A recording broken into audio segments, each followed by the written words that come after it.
Hi students, today we will discuss about the substitution in benzene ring of halorine. सभी reactions हम लोगों ने पढ़े, ये लास्ट रिएक्शंस हैं हेलोएरिन्स के। चलिए इसमें बात करते हैं कि क्या कल ही हमने आपको कहा था कि जब बेंजीन रिंग में रेजोनेंस शो करता है, रेजोनेंस ये बताता है कि ऑर्थो और पारा पे ही सब्स्टिट्यूशन होता है। तो इसका हैलोजिनेशन अगर करते हैं हम क्लोरोबेंजीन को क्लोरीन के साथ अनहाइड्रस FeCl3 की उपस्थिति में रिएक्ट कराते हैं तो ये हमको ऑर्थो और पारा का मिक्सचर देता है। यहाँ देखिए, ऑर्थो डाइक्लोरोबेंजीन कह सकते हैं या 1,2 डाइक्लोरोबेंजीन, ये 1,4 ऑर्थो प्रोडक्ट माइनर होता है। चलिए इसके बाद नाइट्रेशन में हम क्या करते हैं कि किसी भी हैलोएरिन को हम HNO3 नाइट्रिक एसिड से कॉन्क सल्फ्यूरिक एसिड की उपस्थिति में रिएक्ट कराते हैं। किसी भी हैलोएरिन को नाइट्रिक एसिड के साथ कॉन्क सल्फ्यूरिक एसिड की उपस्थिति में जब हम रिएक्ट कराते हैं तो ये हमको क्या देता है? ये हमको देता है ऑर्थो नाइट्रोक्लोरोबेंजीन और पारा नाइट्रोक्लोरोबेंजीन का mixture by the substitution of a nitro group के सब्स्टिट्यूशन देखिए ऑर्थो और पारा पे। अब आइए सल्फोनेशन करते हैं। आप पहले से जानते हैं सल्फोनेशन हम लोग कैसे करते हैं। सल्फोनेशन में sulphuric acid, conc sulphuric acid से हम लोग रिएक्ट कराते हैं। तो कॉन्क सल्फ्यूरिक एसिड से जब हम रिएक्ट कराते हैं किसी भी हैलोएरिन को तो ये हमको क्या देगा? ये भी देगा ऑर्थो और पारा मिक्सचर ऑफ क्लोरो 2 क्लोरो या ortho chloro benzene sulphonic acid या पारा क्लोरो बेंजीन सल्फोनिक एसिड का मिक्सचर देता है। इसमें भी पारा प्रोडक्ट मेजर, ये माइनर। इस तरह से हम एल्काइलेशन अगर करते जिसे हम फ्राइडल क्राफ्ट रिएक्शन कहते हैं। फ्राइडल क्राफ्ट रिएक्शन नॉर्मल है, सब जगह आएगा फ्राइडल क्राफ्ट रिएक्शन आपका। तो एल्काइलेशन में क्या करते हैं कि किसी भी हैलोएरिन को हम क्लोरोमीथेन या आप कह सकते क्लोरोएल्केन के साथ एनहाइड्रस AlCl3 की उपस्थिति में जब हम रिएक्ट कराते तो ये सब्स्टिट्यूशन होके हमको क्या देता है? ऑर्थोमिथाइल क्लोरोबेंजीन या आप कह सकते हैं हैलोबेंजीन और पारा मिथाइल हैलोबेंजीन का मिक्सचर।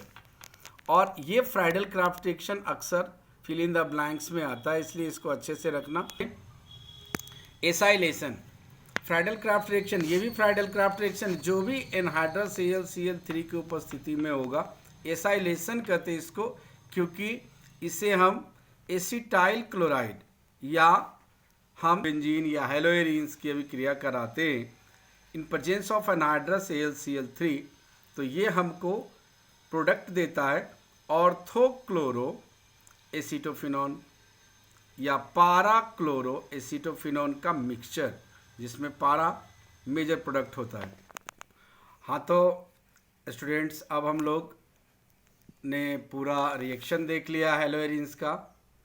तो अब कुछ इंपॉर्टेंट्स जो 1 मार्क्स के आते हैं लगभग, ये poly halogen compounds, poly means many, ढेर सारे हाइलोजन कंपाउंड्स यानी उसमें ढेर सारे हाइलोजन जुड़े हुए कंपाउंड का क्या महत्व है हमारे जीवन में, इसके बारे में देखते हैं।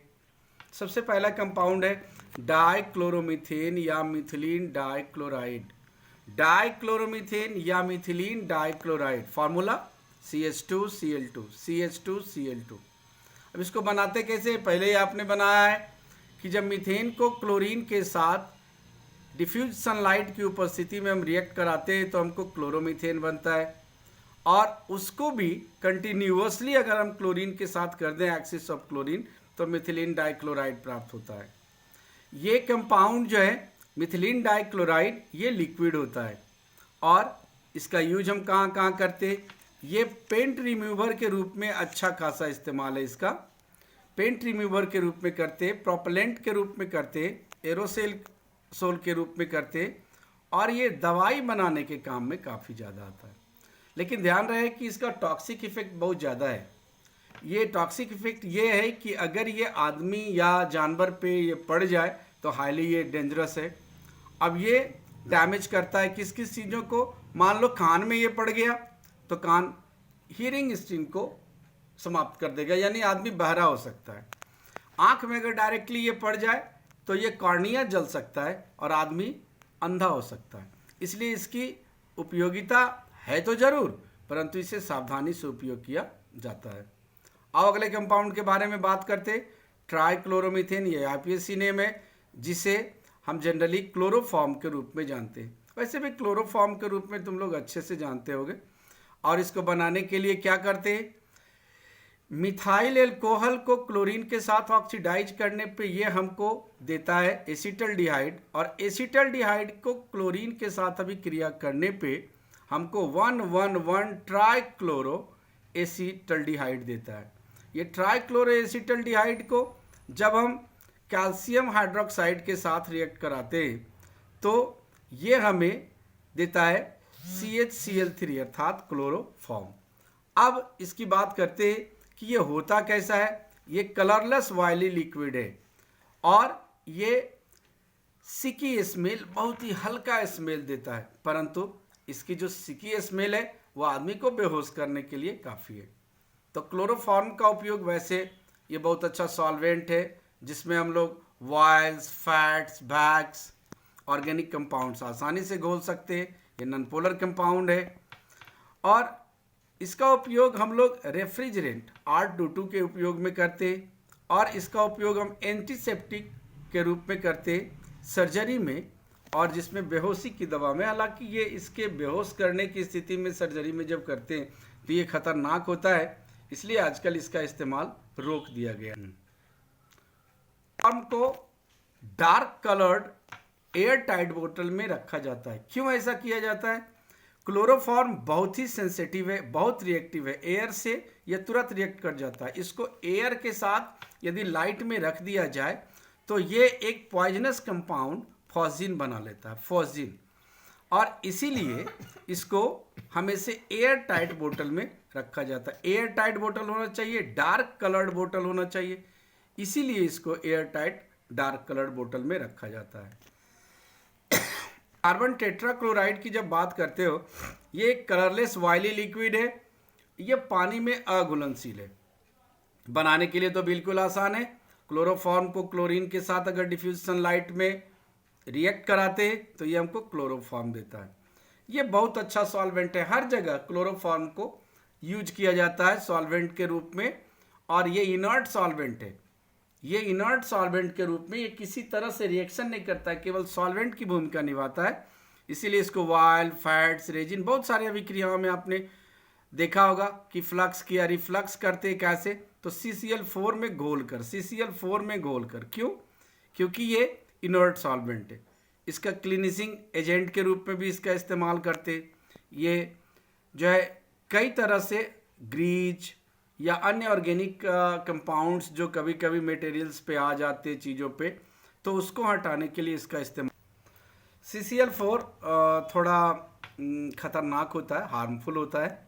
ये बहुत ज़्यादा नहीं लेकिन थोड़ा हार्मफुल है। कहता है कि लंबे समय तक अगर इसके वेपर को रख दिया जाए तो आदमी अगर लंग्स में उसको रख लेता है इसके वेपर को, तो लंग्स डैमेज हो सकता है, लंग्स कैंसर प्रोड्यूस हो सकता है, नर्वस सिस्टम डैमेज हो सकता है। इसीलिए इसका उपयोग भी बड़े सावधानी से करना होता है, और ये ओजोन लेयर के डिप्लीशन में काफ़ी ज़्यादा भूमिका निभाता है।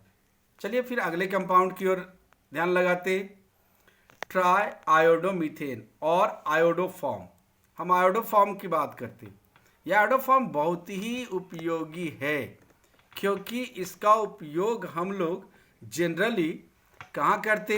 एंटीसेप्टिक के रूप में इसका उपयोग करते हैं, ड्रेसिंग में, और कई सारी दवाइयाँ इससे बनती है जो एंटीसेप्टिक दवाइयाँ होती है। खासकर एक पॉपुलर दवा मैं आपको बताऊं, उसका नाम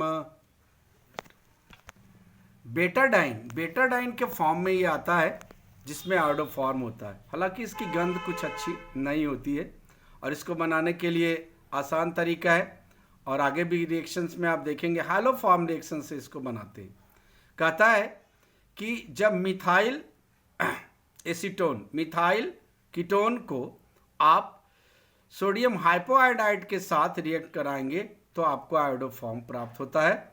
और साथ में ही ये sodium salt of carboxylic acid देता है जो एसीटोन से एक कार्बन कम वाला होता है, परंतु हमें तो यहाँ आयोडोफॉर्म देखना है। तो इस तरह से आयोडीन को हम लोगों ने आयोडोफॉर्म को देखा। डायरेक्ट आयोडीन का भी इस्तेमाल करते हैं हम लोग, लेकिन आयोडोफॉर्म काफ़ी ज़्यादा उपयोगी सब्सटेंस है एज ए एंटीसेप्टिक। आइए हम लोग डीडीटी के बारे में जानते हैं। डीडीटी आपने शायद जाना होगा। यहाँ हम लोग के यहाँ मलेरिया नाशक दवा के रूप में इसका इस्तेमाल करते, बहुत लोग इंसेक्टिसाइड्स के रूप में इस्तेमाल करते जो कि बैन है। अब डीडीटी डाइक्लोरो डाइफ्लोरो टेट्राक्लोरोमीथेन, ये डीडीटी है जिसको बोलते हैं डाइक्लोरो डाइफिनाइल ट्राइक्लोरो इथेन। अब इसी का आईपीएससी नेम क्या होगा? इस कंपाउंड्स को अगर देखिए ये डीडीटी है तो इस कंपाउंड से देखो ये दोनों कंपाउंड्स है तो सिमिलर है, कम्प्लेक्स लोकेंट है, तो इसको पढ़ते 2,2,20। ये 1 2 2 पे है तो 2,2,20 4 1 2 3 4 4 क्लोरोफिनाइल 1,1,1 ट्राइक्लोरोइथेन इसका नाम है। ये आईपीएससी नेम है 2,2,20 4 क्लोरोफिनाइल 1,1,1 ट्राइक्लोरोइथेन इसका। और एक ये वाइट क्रिस्टलाइन पाउडर के रूप में आता है डीडीटी। और डीडीटी को बनाने के लिए क्या करते हैं तो क्लोरोबेंजीन को क्लोरल के साथ, सटीज क्लोरल क्या है देखो यही है क्लोरल तुम्हारा 1,1,1 ट्राइक्लोरो इथेनॉल 1,1,1 ट्राइक्लोरो इथेनॉल 1 2 इधर से करोगे तो ट्राइक्लोरो एसिटल्डिहाइड को हम लोग बोलते क्लोरल। तो क्लोरल के साथ हम क्लोरोबेंजीन की अभिक्रिया करने पर कॉन्क H2SO4 की उपस्थिति में हमको डीडीटी प्राप्त होता है।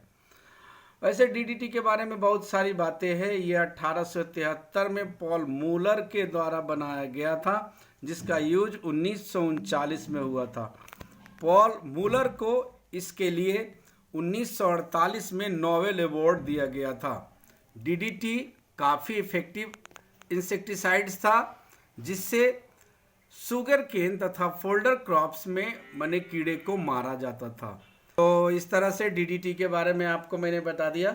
आज का लेक्चर यही स्टॉप करते हैं और अगले दिन फिर इसी तरह से पॉली हैलो कंपाउंड्स को देखेंगे।